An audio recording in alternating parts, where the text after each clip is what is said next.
Okay, good evening, everybody, and welcome to our weekly AJ Zoom. My name is Tanil. I'm the Community Engagement Manager for AJ, and we are very pleased to have you here this evening. It is with great pleasure that I introduce you to our guest, David Collier, who is here to talk about Jew hatred in the UK and Ireland.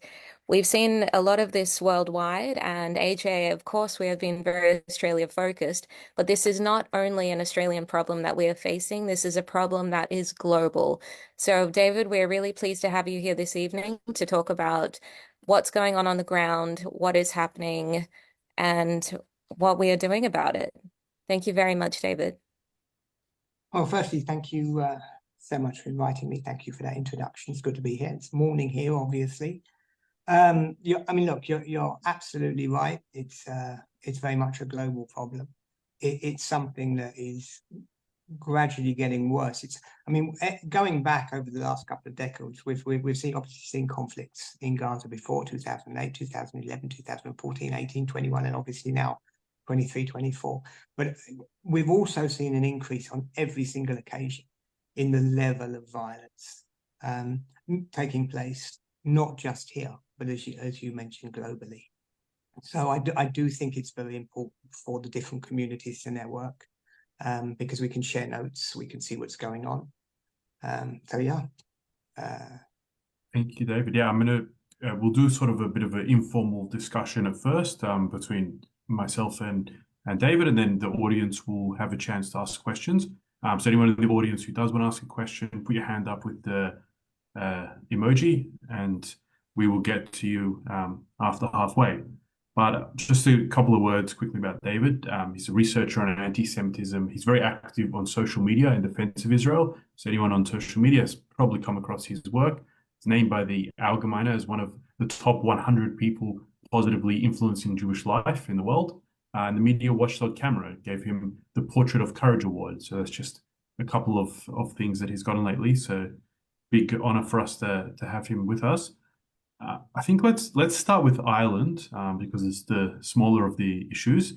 And Ireland, it's often called the most anti-Semitic country in Europe.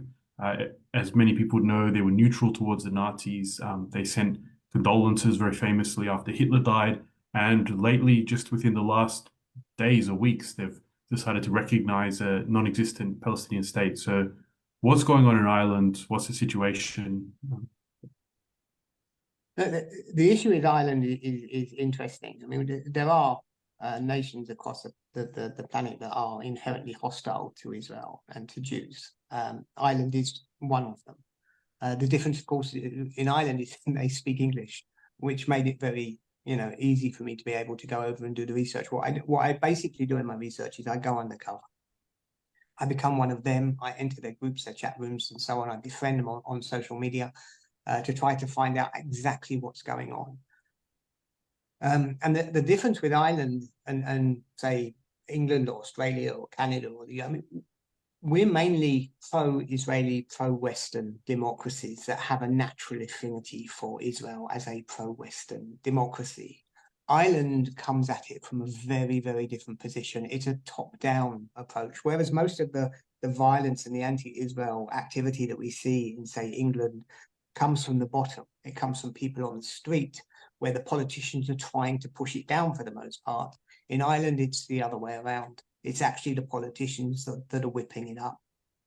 A lot of it ties back, I think, to the Irish position vis-a-vis the UK, the British Empire and the Commonwealth, the Irish independence. A lot of the Irish trouble comes from the Sinn Féin group, which obviously inherently, historically, the IRA.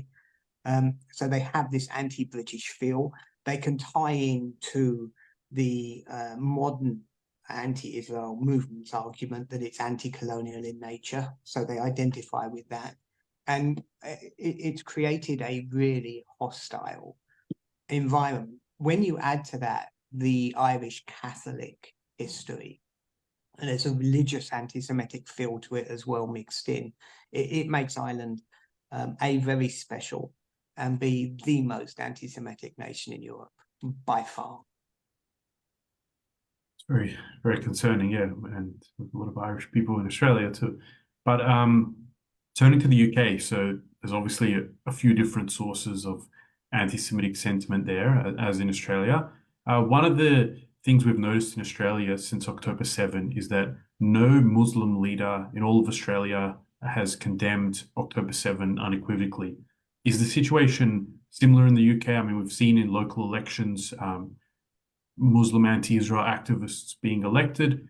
What's the situation with the Islamic population in the UK? Right. Well, look, this is the core of, I think, the growing problem, environmental problem we have across the globe. It's the rising Islamist population and it flexing its muscles, if you like. Now, firstly, I just on that no Muslim leader. I mean, we have had some.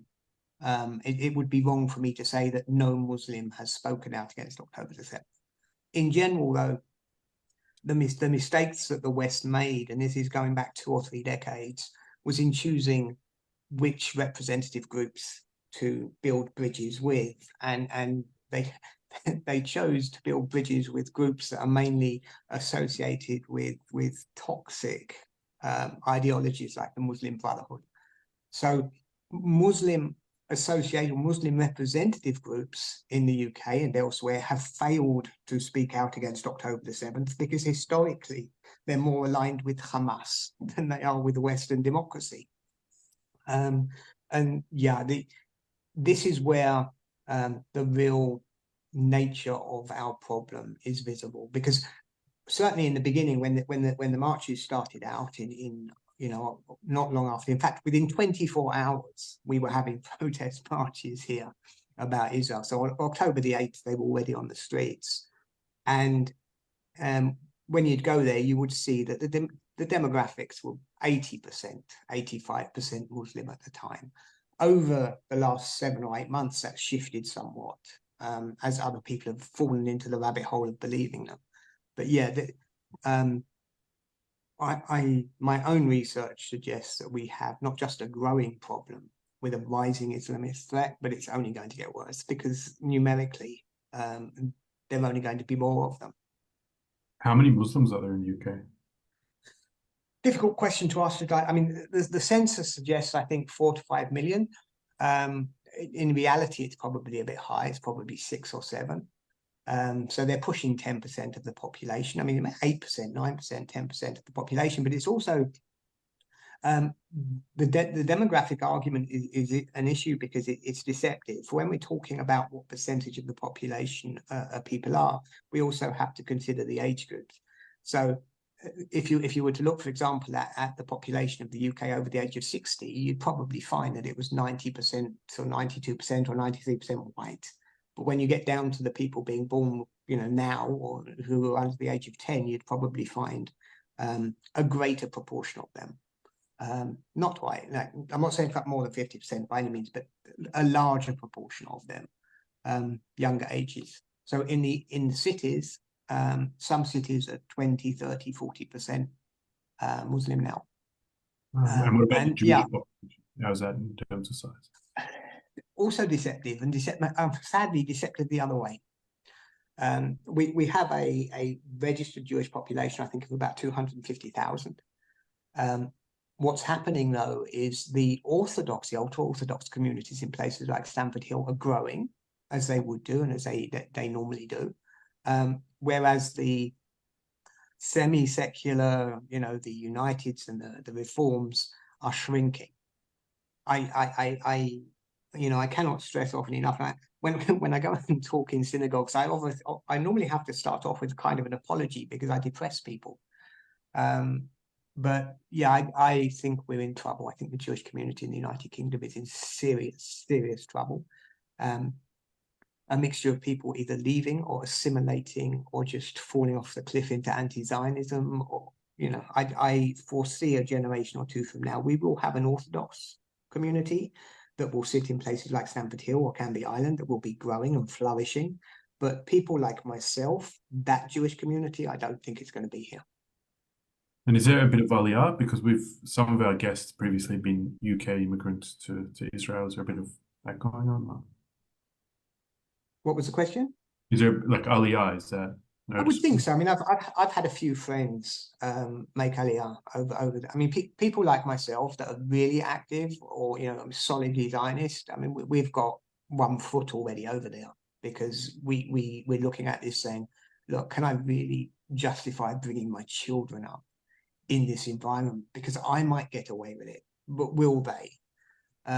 So yeah, I would be surprised if Aliyah numbers haven't increased. Having said that, Aliyah comes with many difficulties as more Jews are moving, and all of them want to live in the center. Property prices in Israel become prohibitive, so it's difficult to leave a life behind in the UK and go and build one in Israel. Sure. Now, a couple of things we've noticed in Australia are, first of all, the university protests we've had on our campuses, encampments, which obviously AJ has been very active in combating, and also just the general street protests, anti-Semitic street protests. What's the situation like on UK universities and on the UK streets? Are people physically safe?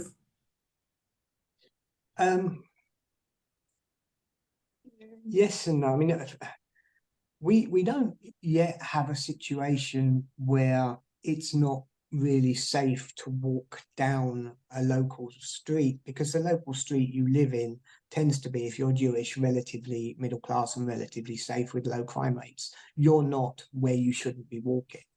I wouldn't suggest anyone try walking down, parts of Tower Hamlets or in Birmingham or Leicester or Blackburn or any of the northern cities with an Israeli flag. So we've got, I think at the moment, about 32 university encampments. I think the latest count was 32, which is quite a lot. So yeah, we have that same thing. It's a global issue. The street protests taking place all the time, every day, somewhere, something's going on. Every 2 weeks they have a big one in London, and then most of the other time it's local or regional. But there are some protests taking place every single day. Crazy. And how would you, obviously you've got elections coming up, how would you rate the performance of the Conservative Party of the Prime Minister, Rishi Sunak? Look, Rishi's on his way out. I think everybody knows that. We're under no illusions. We are heading for a Starmer government, Labour Party government.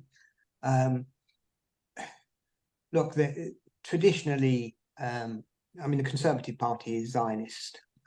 It's very supportive of Israel, but it's very weak now. It's just a lame duck. Starmer's done a lot of work to try to clean out the Labour Party and turn it into a more Blairite central vision. But we've also seen a split where we now have a group called the Muslim Vote, which is really interesting because it's almost the beginnings of an Islamist party in the United Kingdom, where they're turning around and the Muslim populations, the representatives of them, are saying that neither the Conservatives nor the Labour Party represent us because they're both Zionist. We need to vote for candidates who are not Zionist, so they're setting up independents. So, for example, in a borough in Redbridge, Ilford, which is in East London, we have a sitting Labour MP called Wes Streeting. He's now being challenged by a Palestinian woman called Liane Mohammed. They're pushing seats. They're specifically challenging areas where A, you have a high Muslim population, and B, you have a sitting MP who is considered to be Zionist. So we're actually seeing the Muslim demographic vote making challenges at the election. Obviously, we've got the similar issues here in Australia, as I think David's mentioned before. We've got a Muslim vote. They're really pushing the next election here in certain seats to have a big influence on politics. But you mentioned the Labour Party, obviously under Keir Starmer. It's come a long way since Jeremy Corbyn.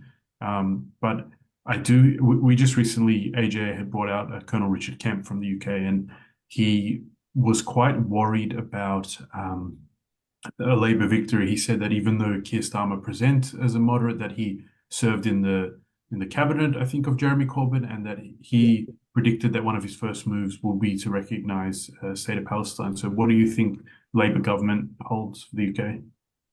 Well, Richard and I see eye to eye on a lot of things, and I'm certainly not going to disagree with him here. everything is relative. I mean, Starmer's party is not Corbyn's party. That, you know, that's clear. But along with Starmer come another 350 MPs, and a lot of them are going to be MPs, you know, who represent inner cities and, you know, city communities. Now, I've always said, because some of my Jewish friends, my Zionist friends, don't worry, democracy will save us. Democracy, you know, we live in a democracy. It's all going to, and I don't believe that at all. I think democracy will bury us, because if you draw a line between the most toxic MPs in Parliament and the constituencies they represent, you will see a clear correlation between large Muslim populations and hostile MPs in Parliament. Well, in a country, and this is democracy in action, they are representing their constituencies. I can't argue with that. They're doing what they're meant to be doing. And as the demographic, or the Muslim demographic, grows in the UK, so too will the hostility to Israel and the Jewish population. I think it's a similar story in a lot of the diaspora. It's not such optimistic times. What about Nigel Farage? He just announced he's running. Will he have a major impact? What's his relationship with the Jewish community? Look, his relationship, Nigel has been around quite a long time. In fact, you'd probably argue that he's had more influence on British politics over the last 10 years than anybody else. And, you know, he's not even really a politician, a sitting politician. Look, he will, he's running. It's a show, because Nigel Farage is running. His relationship with Israel is strong, as it is with the Jewish community. He comes out as a solid Zionist. Do I think it's going to impact the election? No, I don't. I don't really think. I think it will be shown, but at the end of the day, we are going to have a Labour government, and it will have a large majority. So Nigel is a sideshow. And what about, so we touched on Islamic anti-Semitism. What about other sources? So far right, far left, what are you? We live in an age of lies and distortion. You know, in the UK, this isn't the US, right? This is not the US. We don't have a large far-right community. We just don't. And we don't really have a large far-right threat either. Over the last 30 years, the Overton window has shifted greatly. And, you know, I started out on the left, and my positions are basically unchanged. And now I would be classified as probably centre-right. So, you know, somebody who is called a far-right, I mean, there's far-right and there's neo-Nazi. Nobody's talking here about neo-Nazis. We don't have neo-Nazis on the street. We have people who are considered to be far-right on the street, who have trouble with rising problems with rising Islamic immigration. And just that issue allows them to be labelled as far-right. We don't have it. I'm not saying there isn't a lone wolf out there who will go and who will do something or attack something, but we don't have large far-right groups on the streets. We just don't. Yeah, I think it's similar in Australia. There's a lot of fear of this, you know, neo-Nazi groups, but in reality, it's a very small number of losers, pretty much. And yeah, they're not one of the major threats to the Jewish community. It's used. It's part of the disinformation campaign. You can't mention, you know, you can't mention a problem with, for example, the Muslim community, the Islamist community, without also having to mention the far right. Well, we have large Islamist groups on the streets here demonstrating. We have violence. We have a history now, 2 decades of terrorism that we have. You can't make that comparison, and you can't, every time I mention the Islamist threat, to be forced to mention a non-existent threat. It's political. It's a way of spreading this disinformation, you know, this Islamophobia. campaign, which I'm sorry, I think it's absolute nonsense. Yeah, that's pretty crazy. All right, we're going to go to audience questions in a minute. So I can see we've got a lot of hands raised. So just a reminder to everyone else, raise your hand and hopefully we'll get to you. Before we do that, we might just go to David for some update. Yeah. Well, thank you very much. I'm good. As we do each week, at the end of the event, please do something active to support AJA. Go to the website jewishassociation.org.au. We really need active and tangible support. The intensity of what we do and quantity has had to step up, and we can only do that with your support. So make sure you've subscribed to the emails, encourage others to do so. If you're able to make a donation on the website, that is increasingly important. And check the social media frequently for updates. Next Wednesday is Shavuot, so we will not be having an online event next week. So I'm just going to let you know a development that might be of interest to some people. Now, we're not normally into merchandise. We're not a merchandiser. But since the 7th of October, we've had so much demand from people who want to show their support for Israel in a tangible and open way that we now have an online shop attached to the website. The range of products is listed there: the Australia-Israel Friendship Pin, the Bring Them Home hostage dog tags, Israel flags. There's an Israel scarf as recently worn into the Senate by Pauline Hanson. And as most of you would know, AJA has been involved in the project for Whose Land, and we've received some of the DVDs, part 1 and part 2. So that's the full extent of the stock. If you or your friends are interested in that sort of thing, you can just go to the website. There's a little icon that says shop towards the top right-hand side of the page, and it'll take you there. So we're open for questions, Robert. All right, Ruben, would you like to ask your question?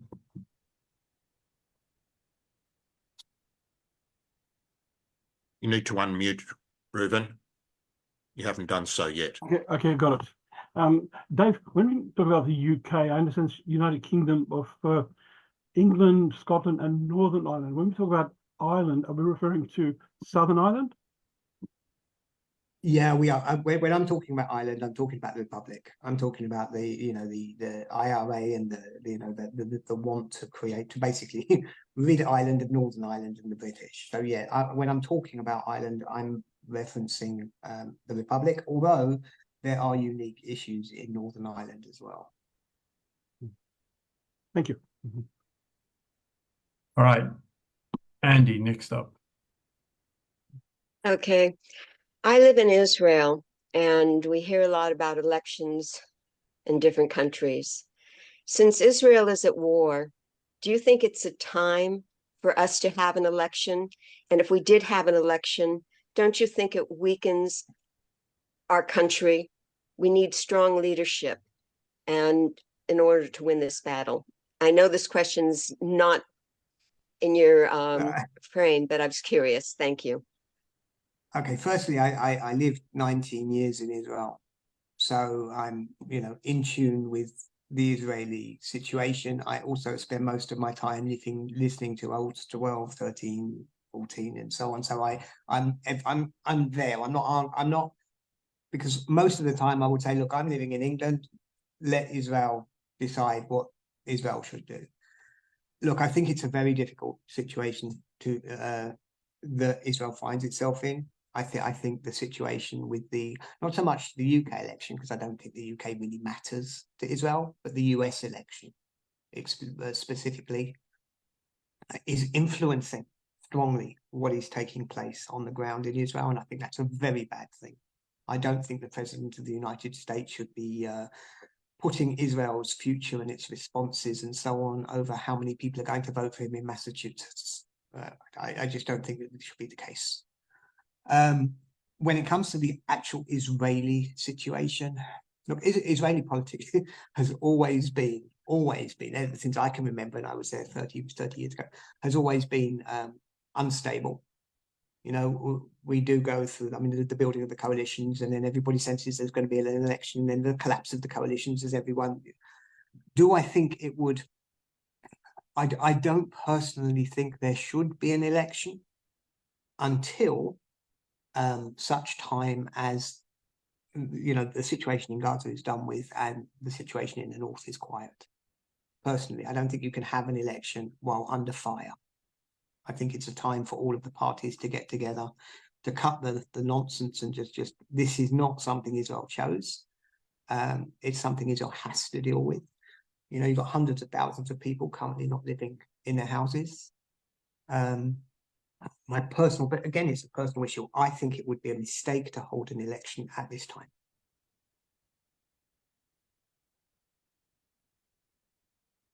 And would you like to unmute yourself, Anne, and ask your question? Hi. So I'll just finish up my question here, but my question is this. I just posted it in the chat. I'm concerned about the dark money that's part of these pro-Hamas rallies from the it's like you have the Students for Justice of Palestine and stuff. How it's interlinked. I think it may be connected to the Muslim Brotherhood. I'm not 100%, I haven't finished watching the video yet, but there is some dark money being involved. So it's like they say when it comes to fighting corruption, just follow the money. If we can find out where the money is coming from, can we find a way to cut it off? But this is a question bigger, I think, than you or I. Personally, I think our biggest enemy, and I'll get into the money in a minute, but I think our biggest enemy is social media. I think we're a generation away from understanding how damaging social media has actually been to our society, and how everybody is being radicalized. Everybody is being radicalized by social media. And this links back because one of the things you can do with money is push ideologies, falsehoods, narratives on social media. That's where money can really make a big impact.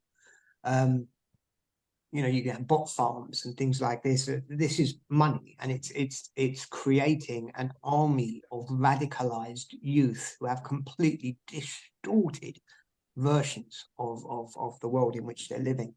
Do I think we can stop it? I think we know where it's coming from. I think, you know, I wouldn't be surprised if Iran, Russia, China, you know, Qatar are not playing games. I don't think we can. You know, you can find bits and pieces, but this is such an orchestrated global attack on Western. This isn't just about Israel, and this is a mistake a lot of people make. You know, we are under attack, but we are the front line here. This is a concerted, orchestrated attack on Western civilization, on Western democracy, and we're so split amongst ourselves. You know, I mean, we can't even get America to agree on sanctioning Iran properly, even though we know what Iran is doing. So I agree with you. I think there's dark money out there. I think it's playing a really nasty game, but I don't think we as a civilization are capable of defending ourselves properly. I think we're too split. Terry, you're up. Hi, you probably gathered from my accent that in a previous life, I was also a POM, and I'm from London, and it's not the London that I grew up in. What I'm interested in is how the Jewish community bodies are responding to these attacks on the Jewish community. I'd say that in Australia, we haven't been overly pleased with the direction that our community bodies have moved in. My perception of those in the UK is that they've moved to the left and are very, very timid about saying anything against Islam. Is that the case, or have they been standing up and fighting? Okay, our British community leaders, I mean, I'm going to cut them some slack in a second, but I can't stand any of them. They don't like me very much. They consider me something of a troublemaker because I don't align with anyone. I just say what's on my mind, and a lot of the time what's on my mind is offensive to them. They are very much in you know, on the one hand, yes, they will stand up and they will say something when they're forced to do so. You know, when there is a political gain to be made, we will see them on the streets. When they feel that they're losing touch with what the community wants completely, you will find them suddenly belatedly making some comment or turning up at some demonstration. On the whole, though, they're part of the political class, which means it's their role, or as they see it, to remain in bed with the political class. And the political class is currently very much on the interfaith, building bridges, all these kind of, you know, policies. So we have the BOD is the big one, who constantly invest in interfaith because they believe wrongly that if they hug the Islamic Muslim leaders, then we'll all get along nicely, even though they'll never mention Israel, and they won't talk about anything that actually is problematic. And we saw on October the 8th exactly the value of that. It's nothing. It doesn't exist, because at the end of the day, it doesn't matter how you try to build these bridges with the Islamic population here. If you don't deal with the core issues that split us, and if you don't talk about it, then as soon as something happens, they will be out on the streets with their Palestinian flags. So yeah, very disappointing. The one thing I will say, and I think it is important, is that we have to remember that historically, the BOD had a real problem here. I mean, these are organizations, the Jewish organizations in England grew up in the 1940s, facing a situation where the Irgun and there was trouble in the Mandate area, and the British and Jewish organizations like forces were fighting each other at times. So I think in their DNA, there is a let's put our head in the sand and keep out of trouble kind of gene, which partially drives the way they behave. Hugh Kitson. Hello, David. We have met before. Recently, I was out in Australia with AJA and also Richard Kemp, and I was very alarmed to read that the Muslim community here had given really what amounts to an ultimatum to Sir Keir Starmer, that they had to agree to 18 points to get the Muslim vote. Now, I think most of us take our hat off to Keir Starmer for what he's done. But in reality, I've got two questions, really. In reality, what do you think he can do to stop the creep of Sharia law into British society if he becomes Prime Minister? And also, to what extent is the Muslim Brotherhood behind all of this? Well, okay.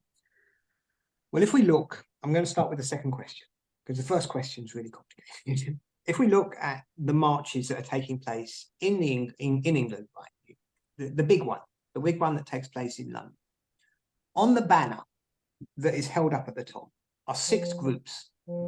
A couple of them are far left, leftovers from the 2003 Iraq War. But we also see the MAB, the Muslim Association of Britain, the PFB, the Palestinian Forum of Britain, and FOA, Friends of Al-Aqsa. These are 3 of the 6 groups that are behind the marches. The Muslim Association of Britain is the Muslim Brotherhood in the United Kingdom. The PFB is part of the Muslim Brotherhood or the Hamas network in the United Kingdom, and the FOA are long-term friends of Hamas and the Muslim Brotherhood in the United Kingdom. They're not even hiding it. They're not hiding it. The real level of danger is visible in that we have these groups sending hundreds of thousands of people onto the streets of London every week. We know that they're Muslim Brotherhood. We know it. And yet Sky News, the BBC and Channel 4 consistently call it a peace march. There is a complete disassociation between what is really happening on our streets and the way that our media is representing them. And as we find out when we do a little bit of research, we realize how many Islamists are employed by the BBC, Sky News, and Channel 4.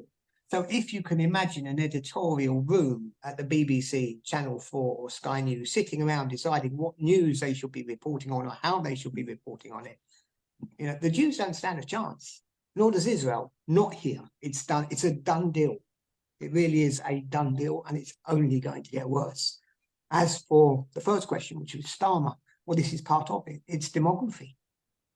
You know, these are politicians. They run political parties. They will want the votes. And even though Starmer at the moment views his best chance of a clean win at the election is to distance himself from Corbynism and distance himself from those ideologies. You know, when we have 350 or more Labour MPs all seeking re-election in 3, 4 or 5 years, they're going to want the votes of their constituents. And to get those votes, they'll do whatever they have to do. So I think in the immediate term, I don't think it's a really big threat, even though I do agree with Richard that one of the first things they are going to do is recognise a Palestinian state. But over the midterm, absolutely terrifying. Faster. All right, next up we've got Courtney. To piggyback off that, what you just said, as you said, if democracy will bury us, then what is the answer? Look, I'm very much a historian. You know, I spend so much of my time in the archives. You know, and we get carried away by tsunamis as a people. You know, the rise of nationalism at the end of the 19th century wasn't about the Jews. The rise of communism wasn't about the Jews. The rise of fascism, you know, in the 30s wasn't even about it. We just get carried away by greater societal, you know, movements. And we're currently going through one now. I cannot see personally democracy in its current form, sustaining indefinitely. I think the issues that are put for our nation states by the rise of what's taking place in social media, and I go back to it because people underestimate it. What's happening is really, really scary. There will have to be some kind of pushback. There will have to be. You know, we will inevitably see some of our freedoms disappearing as the states try to defend themselves. This is what I see. So I might be wrong, because another thing I also say to people is this: look, let's say we were a bunch of people in 1912 talking about how Europe was going to look in 1922. Or people in the mid-1920s talking about how Europe would look 10 years afterwards. They couldn't foresee the crash. Or people in the early 1930s talking about how Europe was going to look at the beginning of the 40s, but they couldn't foresee that either. Or people in the 1940s talking about, oh, but they couldn't see the rise of the wall, or the fall of the wall, or the rise of the internet. We're blind. We really are blind. And it's very difficult for us to anticipate what's coming, because honestly, history has shown us we don't know what's coming. Greg Kern. Okay. Hello, ladies and gentlemen. And Dave, look, you paint a very bleak picture. And what I see a lot of people doing is sitting back and waiting. I've been to some lunches where they say Israel's all alone. I've got a list of 10 groups around the world that are majorly oppressed by political Islam. I hope I'm not out of line here, but our organisation has solutions. We believe we have solutions for this trouble to do with education and research. We're a worldwide group. Greg, you're going to have to get to your question. Well, my question is, if people would like to be able to do something about it rather than listening, if they'd like to be able to contact us and get involved.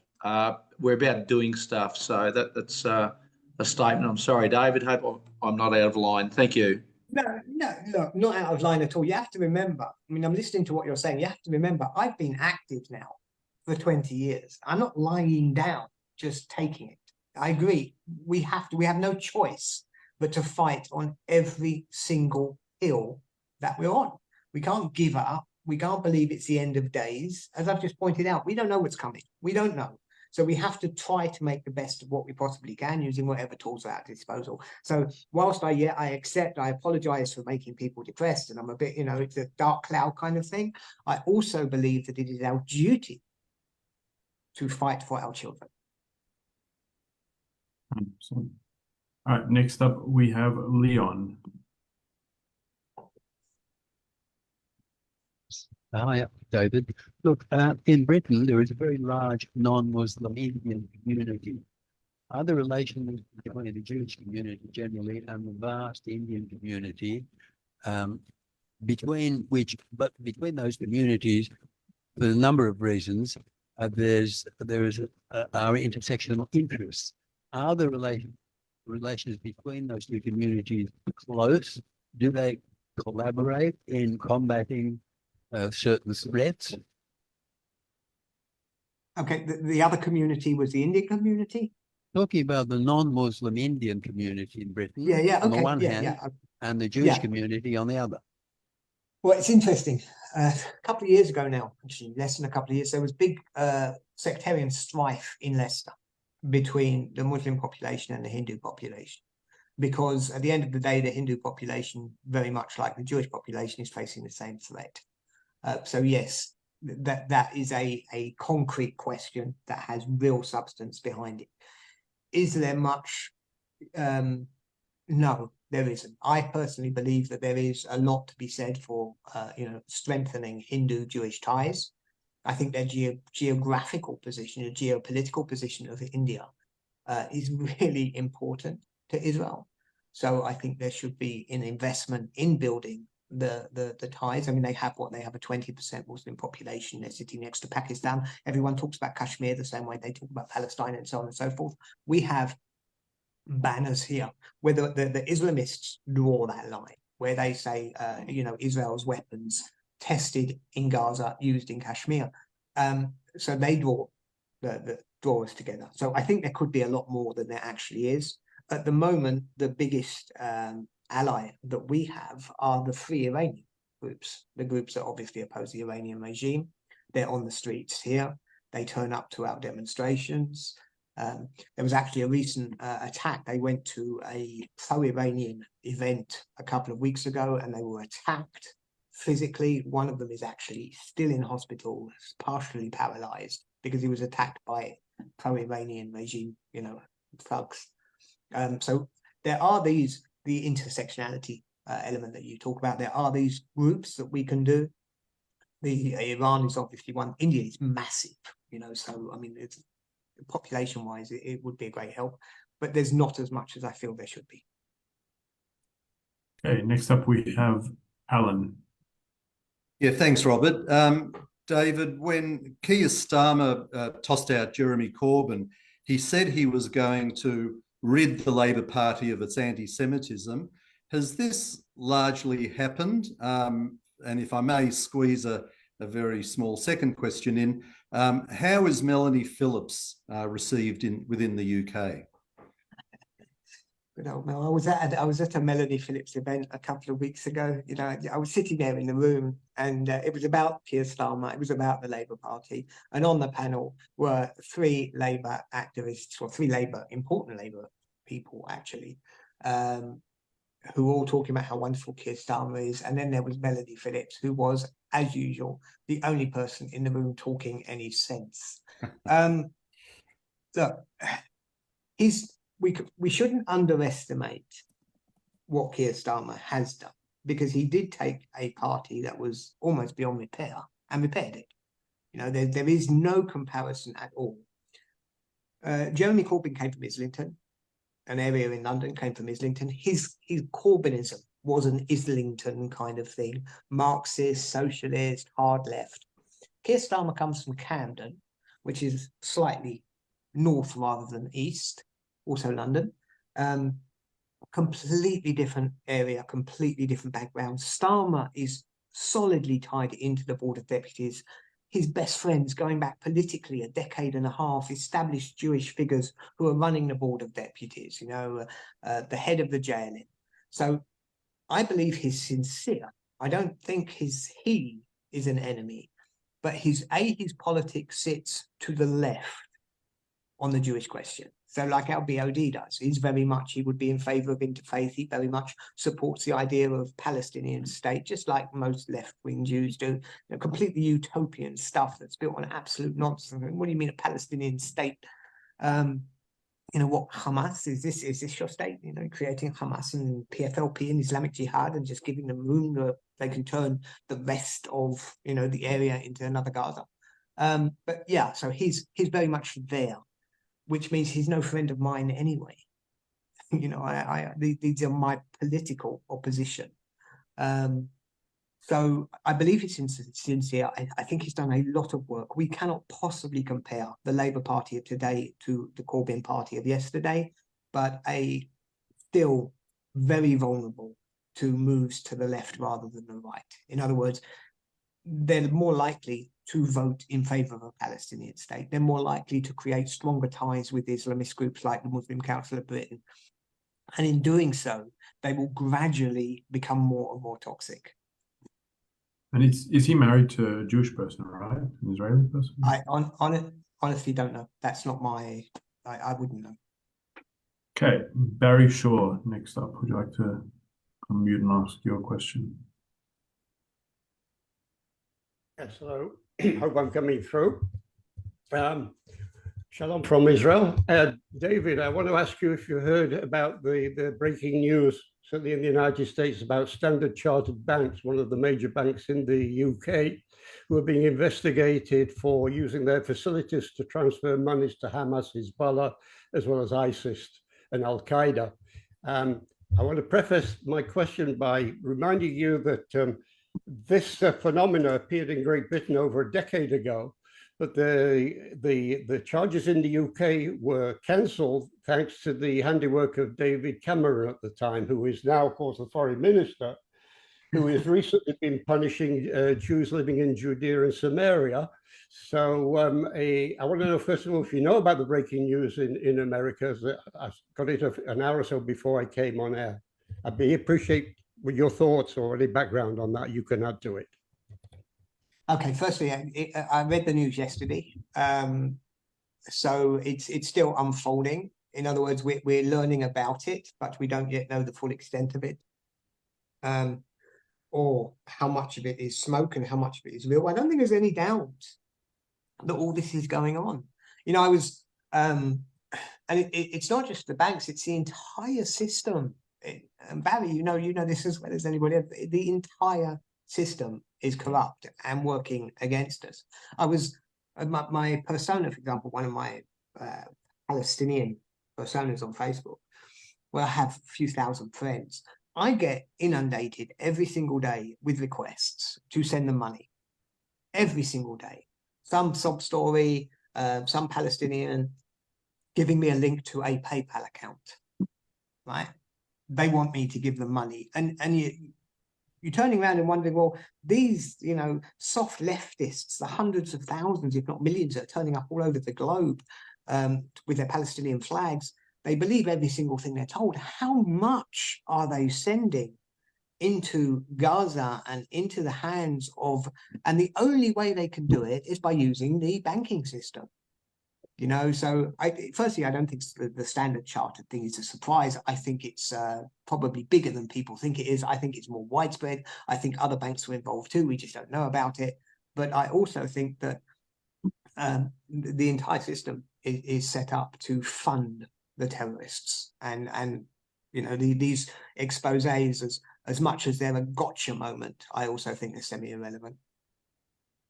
Okay, we've got quite a few hands, so let's see everyone as quick as possible ask your questions, see how many we can get through. Mr. Cohen, you're up first.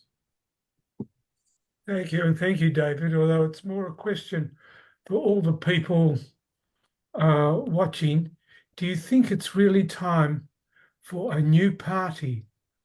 None of the political parties have the answers to anything, be it gender problems, be it climate change, be it how to treat the racism and New political parties in the UK, you're looking that's going on in Australia. In other words, to be strong enough to come out strongly and realize what many in the Western world are starting to realize, is that the Western world is in a war at the moment. Okay, so is it time for a new political party, I think is the question. Look, I'm going to answer, even though it's about Australia, because I think it's relevant everywhere. I think this is not, again, all of these issues are global issues, all of them. Certainly when we're dealing with our, the societies that we will recognize, Western societies. Yes, it is. It absolutely is. What we're in a situation now where what is driving the radicalization of people are social media bubbles. People don't realize how much they are being radicalized within. I get it. I go online as one of my personas. You wouldn't believe the world, the online world that I live in. It's so different from the real world, so different from my world. And these people are moving further and further to the extremes. And we can see that on our streets. We see it in the politics. We see it in everything that's going on. I personally think we are heading for societal conflict. I think that what you're referencing as a political party, I don't think it would. I think it's necessary, but I don't think we're there yet, and I don't think it would work. I think at the moment these kind of parties are viewed wrongly as far right, turning around and taking up. And these are common issues, whether we're dealing with the gender issue, which you referenced, or we're dealing with the rise of the Islamic threat, or we're dealing with other hard left, woke, as they call them, issues. Whereas most people are left at home looking at this saying, my God, this is mad. This is insane. And so there's a big disconnect taking place between different groups that are thinking. Now, if we continue to see a rising Islamist threat in the United Kingdom, we will inevitably see a rising right-wing counter to them. It's an inevitable clash. It's unavoidable. If one happens, the other will happen. So sadly, I don't think the answer will be a democratic one. I just personally, like I said, I'm in the negative space. I think we will see at some point, a generation from now. I think we'll see the Intifada in France. I honestly think we'll see an Intifada in France. I think we'll see problems in Sweden that represent Gaza. I think we will see these kind of level of disturbances within certain places in Europe. And we'll see if they're still cheering for Intifada after it happens in their countries. Mike Kronberg, did you have a question? Thank you, David, for the presentation tonight. Very nice. I'm just querying all this movement pro-Palestine. Is George Soros, by any chance, have anything to do with it? I actually, and this just shows you how bad the British Jewish leadership is. The CST and its buddies have just produced a report where they have said criticizing Soros is a form of anti-Semitism. So, which is, they call it a conspiracy theory. Now, we know, exactly, we know that the George Soros Foundation and his budget, we know what they're funding. We know where the money is going. So I turn around and, yes, Soros and his money is absolutely involved in this. They fund the New Israeli Fund, New Israel Fund. What does that mean if they don't want a new Israel in their image? Yachad, the group here, we have the left wing. It's like the If Not Nows and all that from the States. We have the groups here now, Mod and Yachad, funded partially by the NIF, which is part which is funded by Soros. So absolutely Soros is involved, and I absolutely reject any idea that it's some sort of anti-Semitic conspiracy theory. Yeah, it's crazy talk. I actually did an interview with Jews Against George Soros. So I'll post it in the chat if anyone's interested. It's a whole Jewish group against him. And yeah, we've got the New Israel Fund here and the disaster. Next up, Ben Klein. Would you like to ask you a question? Yeah. Thanks for the presentation tonight. I came in after about 10 minutes. I don't know if you've answered it, but I came in when you're speaking about the Muslim population. To what extent is it moderate and more extreme? What's the demographic, and what are the I mean, how much of it is moderate and how much of it is radical? Yeah, you see, this is a tragedy. This is a tragedy. I'm not going to talk about how many moderate Muslims there are because I don't know exactly. It's also irrelevant. The problem isn't how many moderate Muslims there are. It's who leads the Muslim representative groups and who represents Muslims. If every time that a moderate Muslim stands up and starts talking something that makes some kind of bridge, a real bridge between the Muslim population and the Jewish population, if every time that happens, that person is called a non-Muslim and is ostracized from the Muslim community because he's no longer Islamic enough, then we're left with a problem that it's the people you don't want running the Islamic groups that are running the Islamic groups, which is why the Muslim world looks the way it does. It's not about how many people are moderates. It's about what is the problem within Islamic society that causes these bigots, the extremists, to rise to the top. And that's the issue we have with them. Just one more quick question, George Lukowitz, if you could ask your question. And sorry to everyone who's got your hand up. George, you need to unmute. Can you hear me now? Yes. Yes. Look, the issue locally is that there is a party which could be demolished to make room for a new party, and that's the Greens. I'm sorry, this is a very serious problem for Australia. And initially you sort of think, well, how are you going to get rid of the Greens? But that's a challenge to us all. But I don't think they've planted a tree in recent years. Thank you. Yeah, our Greens aren't planting many trees either. Look, I can't comment obviously on Australian politics. It's not my field at all. But I there are things in your comment that I resonate with strongly. Right, that's all we have time for. I want to give a big thank you to David. Very, very informative presentation and discussion. Obviously, we can see a lot of the issues you have there are the same issues we have here or similar issues. So it's good to know we're not alone, but it's some things are a bit pessimistic, I guess. But thank you so much. I can see from the chat, everyone's found it very, very informative. How can people keep up with your work? Where can they follow you? Well, look, my website is david-collier.com. That's where I publish most of my research. And on Twitter or X, I'm Mishtal, M-I-S-H-T-A-L. Either or. Perfect. Yeah, we follow you on X, and it's always good to see what you're up to. So thank you, everyone, for joining us. Look forward to seeing you all next week. Thanks again, David. Yeah, thank you, David. That was very interesting, and it's really important that we have these discussions.